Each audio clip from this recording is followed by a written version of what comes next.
I have one gentleman went into kitchen remodeling a few years back, and he actually wanted to do it full time. He said he was tired of his day job because he was doing a lot of traveling on that.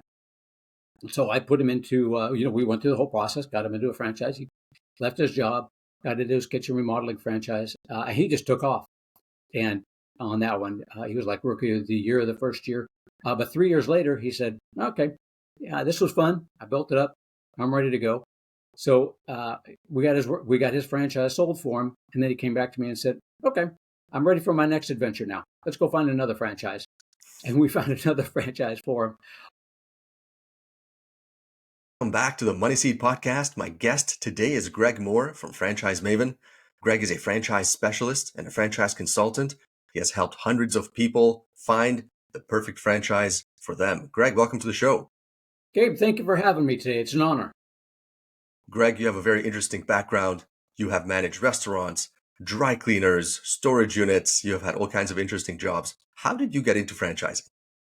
Well, Gabe, that's a great question. Interestingly enough, I'm dating myself a little bit here, but back in the late 70s when I was in high school, most of us when we were in high school got jobs at fast food places. It was just the easiest place to get a job. I just happened to pick Taco Bell for whatever reason. I have no idea why at the time, but just the job came up. And I started working there and I moved up in the Taco Bell business. And unbeknownst to myself at the time, I was actually working for a master franchiser for Taco Bell. And she owned about 50 Taco Bells throughout the Sacramento, California, and within California area. So I just moved up and started working with her. And when I became manager, then I got introduced to the fact that you're working for a franchise and a franchisor. So that was my start with that. I love that because I was helping her build her restaurants up. So I go into any restaurant and it would all be run exactly the same exact playbook, simple and easy. So I went on to manage other restaurants after that. Got a degree in electrical engineering and physics. Became a microelectronic circuit engineer. Did that for a while. Got my and then as you pointed out, me and a fellow engineer, we bought a few different businesses: dry cleaners, storage units, rental properties. Did that on the side while we're doing that. But then I ended up leaving my corporate career after about 30 years doing that. Uh, Mostly because of the fact that as I was getting my MBA, I read Robert Kiyosaki's books, Rich Dad, Poor Dad, and realized, hey, there's something better out there than working 7 to 5, Monday through Friday every single day and being stuck at a desk. So after I got out of the corporate world, I sold my shares of everything to the fellow that I was partnering with. He had left at the same time as well. So he took over all those private businesses. Private businesses are good. A little bit of a challenge when you don't know anything about dry cleaning and storage units and you're trying to figure it all out. So I figured I loved that franchising thing back then when I did it. That was just absolutely amazing. That private business, a little more challenging. So I thought I need help getting my business going. I don't know the greatest, latest idea. So I said, I got to go back into the franchising thing. So that's what I did. Started looking for franchises, found a franchise consultant, made the process real smooth and easy for me, and got into my first franchise, or my first and only franchise there, a telecommunications consulting franchise. But then I started thinking about what that consultant was doing, helping people out throughout the United States. And I said, that sounds absolutely fascinating. Teach me how to do that. So I sold off my franchise, got into franchise consulting, and that was about 12 years ago now. And I really haven't looked back since. Amazing. So let's hypothetically talk about somebody who approaches you and says, Greg, I'm really interested in running my own business. I want to minimize the failure rates of starting my own thing. I want to go with a franchise, something that has a proven record. What are some of the options in today's marketplace? I think a lot of people think, hey, look, franchises are expensive. Restaurants cost, $1 million or more to start. But I think there's a lot of other franchise options that are more affordable and maybe easier to start. What are some of the easier franchises or maybe financially easier franchises to start? Great question, Gabe. When you and I are driving around town, that's what we see all those brick and mortar franchises, specifically McDonald's, Taco Bell. Then we got the Meineke, Mako's, and that sort of thing. Those are all going to cost you something, a good chunk of money to invest in. If you're looking for something that's a little less money, but still gives you a great return on investment on there, the same as brick and mortar, then what we'd be doing is looking at the service industry type franchises. So with the brick and mortar, you build it and they will come. General theme on that one, simple as that. But $400,000 or so investment on that sort of thing. With the service industry, you're looking at around $150,000 investment. Some lower than that, just depending on whether or not you need an office to go along with that. Some of them you can get in if you're home based, about $100,000 or less. And basically what you're doing then is you're going out and visiting with your clients rather than your clients coming in to see you on that one. So basically all it is the franchise fee for an investment and then advertising and marketing on that. And there's many, many different types of franchises in the service industry that you can do. General theme there is your clients don't necessarily know you exist until they need you. So you're looking for a great franchise system that's going to drive people to you when that need arises. So tell me a little bit more about that investment that you mentioned, which is about $150,000 ish. Does it all have to be upfront? Are there financing options? How does that work? Right. So the first thing, Gabe, is that most franchises in the United States are going to charge right around $50,000 for the franchise fee itself. And that's just franchise fee. That's to get you knowing everything there is to know about that, get you trained on everything that franchise has to offer. So whether it be a brick and mortar, whether it be service industry, just around 50,000, give or take on that. The rest of it's going to be what we call the total investment. So the total investment, 100,000, 150,000, if we look at something like that, that will just include if you're going out visiting with your clients, maybe you do a car wrap, something like that. It's good advertising when you're pulling up to somebody's in the neighborhood. Advertising fees, marketing fees. If you need a small office, something like that. Funding is easy for franchises. Franchises are easy to fund. They've got that proven track record, as you mentioned earlier, Gabe, on that. So that part's pretty simple. It just comes down to really your credit score on that one. The other thing that's going to make a little bit of a difference is your net worth. So what franchises are looking for there is some specific net worth on there. And so are the loan companies as far as what type of franchise you get into. Now, with the service industry, it's pretty simple because it's only $150,000, sometimes $200,000, depending on equipment on that. So you can get a simple, if you want to go using other people's money, you go a simple SBA route. You get an express loan for around $150,000, $200,000. You put down about $20,000, and then the SBA, takes care of the rest. And we have funding people that do just that every day. So you don't necessarily need to go down to your bank and just, negotiate with them. We have funding people that do it. Simple process, takes about a month to go through on that one. That's using other people's money on that. So about $20,000 down, you've got a good credit score, you got the necessary net worth, you are in, you are good to go. If you don't want to use other people's money, I'd say about half my investors like using other people's money, as long as the investment services the debt. You can also go the 401k or IRA rollover route into a self-directed 401k. With the 401k plan, it's got to be from a previous employer that you use, so you can roll it over into a self-directed 401k. That's what I did to start my business. That's for those folks who don't want to go into debt and don't mind using their retirement funds to get that business going. A lot of great benefits to that as well, but it's really a personal decision as far as pulling your investment, your retirement money out for that investment versus using other people's money. Imagine that if you are using other people's money, they need to have some kind of an expectation on your future income or success with the franchise. What kind of returns and incomes do some of your clients see in these franchises? Most of the franchises are really looking for you to pull in a good six-figure income.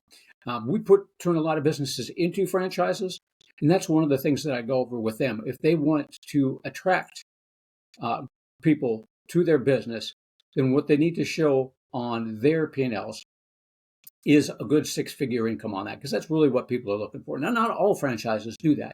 On there, there's some brick and mortars that pull in less than that, but they're simple to operate, so people just pick up more than one in order to pull that income. But in general, most franchises, especially in the service industry, where they're going to give you a protected territory, each franchise gives you a protected territory.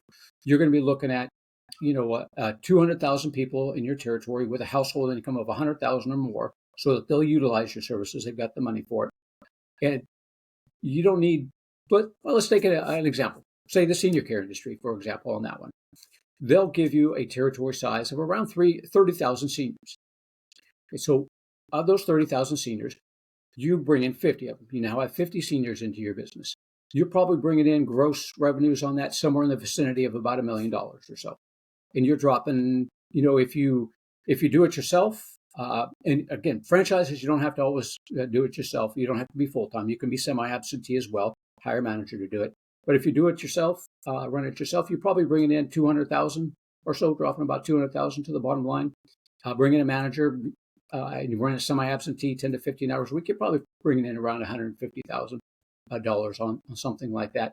And that's, somewhat standard throughout the industry is that they're really looking for you to bring in that six-figure income on that, because that's how they attract people on that. But you'll see that in their franchise disclosure documents, and you'll talk to as many franchisees as it takes before it's all said and done to verify and validate all that information on there.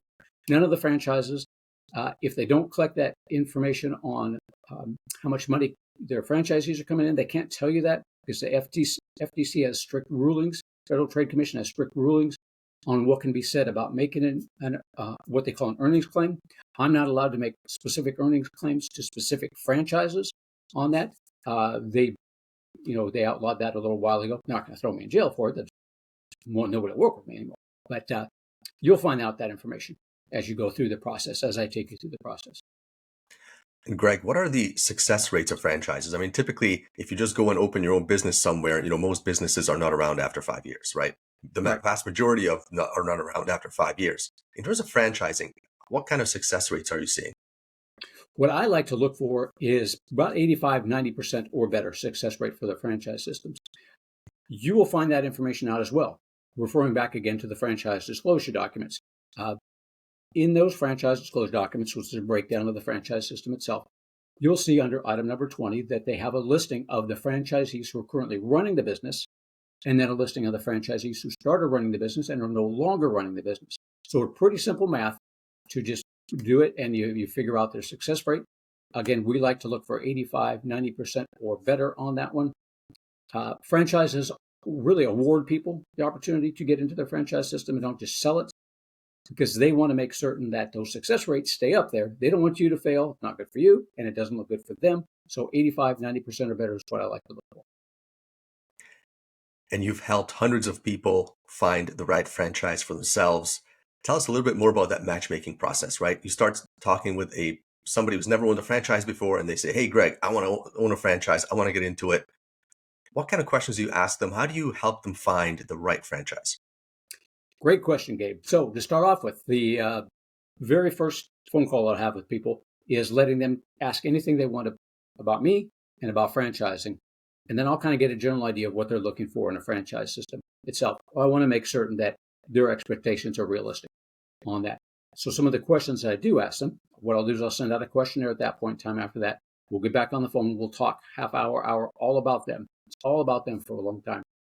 So I'll ask things like, the two basic ones are, basically, where have you been?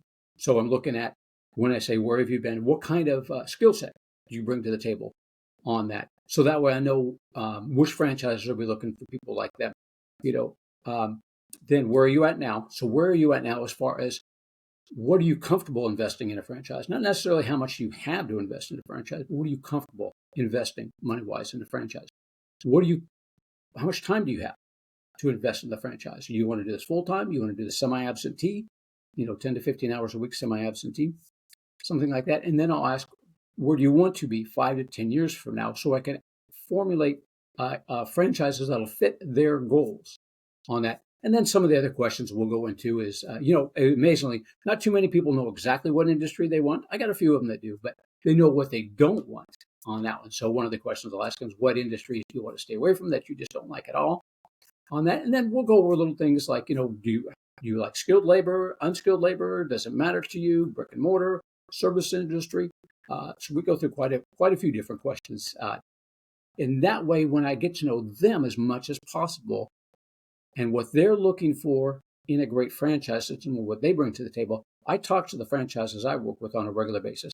I know who they're looking for. They told us what kind of people they're looking for on that. So then I can do the matchup. I know that those franchises are looking for people like Gabe. Gabe is looking for franchises like them. Then I come back with 5 or 10 different opportunities. We go over those together, narrow it down to 2 or 3, and then I take them through the investigation process itself. And if somebody wants to retire 15 or 20 years later after they've operated their franchise for, let's say, 15, 20 years, is there a healthy market for selling your franchise to other people? Absolutely, Gabe. It's a great market out there. I have people that really like to buy existing businesses. Unfortunately, I don't get a whole lot of franchise resales that are really good.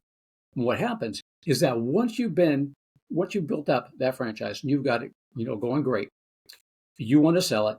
You tell the franchisor, I want to sell this. First thing the franchisor is going to do is let those people, the other franchisees, know in that area that you're in or not too far away that you're selling your franchise. So what usually happens is your franchise will be picked up by another franchisee that'll doing it. So I don't actually get a whole lot of really good franchise resales. Occasionally I do, and I got people that ask me for them. I'm like, I wish I could help you, but there's not always a great listing for it because the other franchisees just snatch them up just like that on there. So easy to sell a franchise that's going very well. What are some of the biggest myths and misconceptions people have about franchising? First of all, is that you have to put a lot of money down on it, and that you have to work full time. It's just simply not the case on that. As we discussed earlier, between the brick and mortar and the services industry, the brick and mortar is going to be the bigger one on that. So most of the franchises in general are looking for around $400,000 or $500,000 net worth, and you're going to be putting in total investment for $400,000 or $500,000 on up on that one. But the services industry is great because, as we discussed, $100,000 $150,000. So people don't realize that they can not only don't have to put in $1 million to get a franchise itself on that one, but they don't also have to work it full time. Semi-absentee will just depend on your management skill and style. 10 to 15 hours a week is pretty standard. There's actually 4 franchises that actually have a management team. They'll run the franchise system for you on that. So that's one of the myths. The other one is don't think that you're going to be rich or a millionaire in a year or so. It's going to take a little bit of time. That $150,000 that you're going to be bringing in may not happen exactly the first year on that. And again, some franchises don't make $150,000, so you buy more than one. But it does take a little bit of time to build these up. Greg, in your previous life, you were known as a turnaround specialist, and you had this reputation of turning restaurants around. How often do franchises get in trouble and need external help to right the ship? Not too terribly often, Gabe, amazingly enough. I have seen, we talked about resales, so I have seen a few resales that pop up where I'm looking at those and I know those are turnaround areas on there. So that's what probably the majority of my franchise resales look like, is something has happened to somebody in the past and they're trying to get out of it. Now, those things that happen could be the person that ran it turned it over to a family member who wasn't vetted out by the franchise, so they're not doing so good, so they need to be turned around. Or they had to move away from the area, so they're not real close to the franchise anymore on that. Those are little things where they do need a little bit of help and they do need turning it around. But and those are the resales that I usually get. Usually when that happens, people are like, I've got to get out because this is just not working. So I get I get very few of those resales, but they do pop up. It just doesn't happen all that terribly often. I would say when I was doing it for the Taco Bell, it wasn't that they were doing necessarily real bad. It's just that they needed some help getting built up to where they should be on there. They're still doing great and making some good money, but they could do better. And that's where I came in as far as running those different restaurants and building them up to the potential that they have. You recently wrote a book called Real Freedom, Why Franchises Are Worth Considering. Tell us a little bit about the book and what can people learn from reading it. So that is going to be a breakdown of exactly what I go through with you to help you find the franchise of your dreams on that one. Simply a breakdown of the process, what we're going to go through with our due diligence on that, how we're going to investigate the franchise, what to look for in the franchise system, how to read those franchise disclosure documents. And I'm going to put in there some real world examples of people that I have worked with, so you get a good feel for that. Basically, if you read my book, you could pretty much just investigate any franchise yourself that you want to on that one. It's a little bit of a challenge finding those ones, but it's really going to give you a good breakdown and a good feel for our process that we go through, what to look for, what questions to ask, the different industries that you can look at, and the real world examples I think are really good. So you can see how I've done it with other people while I was working with them. What is the typical time frame from the time someone approaches you and says, hey, Greg, I'm interested in starting a franchise, to the time that the business is up and running, they're working, and they're starting to generate revenue? So the I'll break that down into a couple of things. So, Gabe, first of all, once to find a franchise for you, find one that fits. Probably 2 months from start. You contact me, and if you're really interested and want to move at a good speed, 2 months, maybe 3 months on the outside from when we first start talking to when you sign that franchise agreement. That's usually what it takes. And I go through my book exactly, the steps by processes that we're going to do. So basically, I find the franchise, we go over it with you, you investigate those franchise, you talk with the franchisees, go through the franchise disclosure documents, go meet the people in person, 2 to 3 months, going through all that. Now, once you've got that franchise and you sign that franchise agreement, that part's going to vary a little bit as far as the timeline on that. When you get into the service industry, especially if you don't need an office and you're working from home, you go into training and you're up and running. Simple as that, because that's all it takes. Now you just go out and find your clients on that. Small office may take a little while longer. The brick and mortar is going to be the one that's going to take a little bit of time, because now you're looking for real estate and you want a great franchise system that's going to look for that real estate for you. You don't want to do it. You're the business owner. You're the business person. You are not the real estate person, nor are you the lease negotiation person. That's what you want a great franchise system for, to find that. That may take up to 9 months, 6 to 9 months, to find that A+ real estate location on that. So that one's going to be a little while longer. So now let's take it from whether it be a brick and mortar or whether it be a service industry. You've got the business going and you start working on that. You can generally, that's going to vary a little bit too, but in general, you can start bringing in money right away. As far as getting that return, obviously with the brick and mortar franchise, you put in a little bit more money.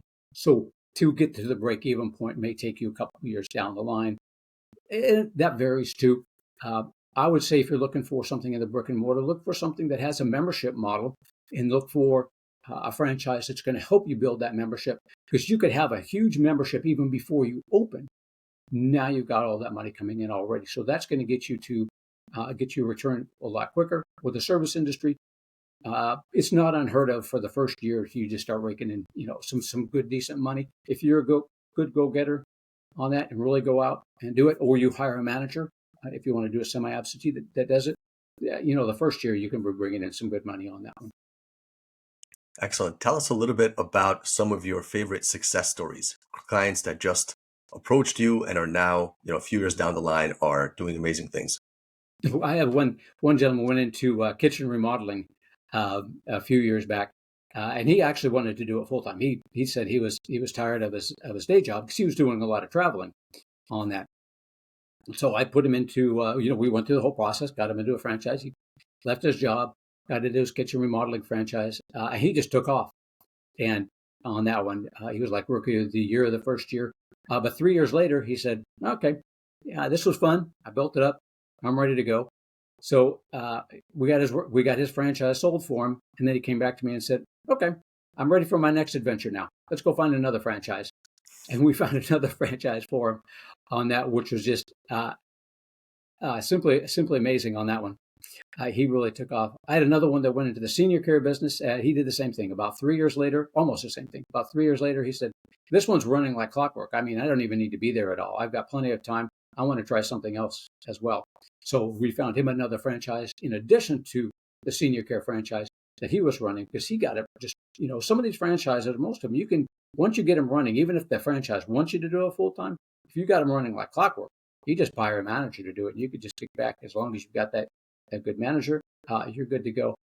He was pretty amazing. I had another couple that Ben and Tricia that were real estate people, and I was working with Ben the whole time, and they wanted a brewery. So we were looking at breweries, and I said, "Okay, as I go through the process, asking them all these questions, is there anything else you want to take a look at to compare it to?"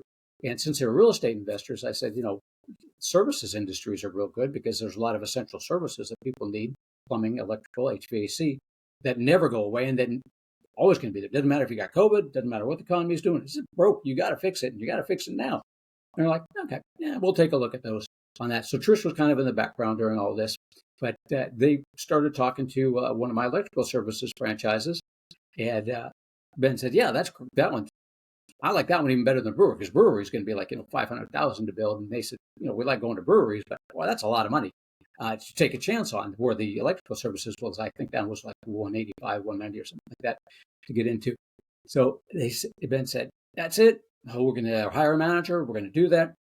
And then I think it was about a week or two before they signed their franchise agreement, Trish steps up and she says, "We're not running that semi-absentee.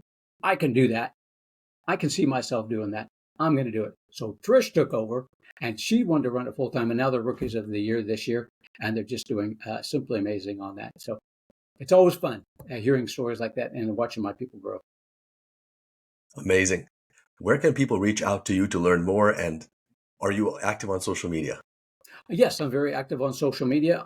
Go to my website if you'd like to learn more. A lot of great information there. That's franchisemaven.com, franchise, M-A-V as in Victor, E-N.com. If you go to the very first page, there's got a link to a PDF version of my book. So if you don't want to go to Amazon and download it, and you don't mind reading a PDF version, just click on that, download the PDF version of my book, yours for free, or send me your address and I'll send you a copy like this directly to your home. Just got to send me your address on that one. You can reach out to me at greg@franchisemaven.com. Again, franchise, M-A-V as in Victor, E-N.com. Or just pick up the phone and give me a call at 361-772-6401. I'm also out there on Twitter and Facebook as well. I think Franchise Maven is the one. Excellent. I will put those links into the show notes. Greg, thank you very much for taking the time with us today. Gabe, it's a pleasure. It's an honor being on your show. I appreciate it. Hey, thanks for joining us for another episode of the Money Seat Podcast. Please remember to click like and subscribe. It really helps spread the message to other investors and it helps attract new viewers to the show. We appreciate your support. Thanks very much.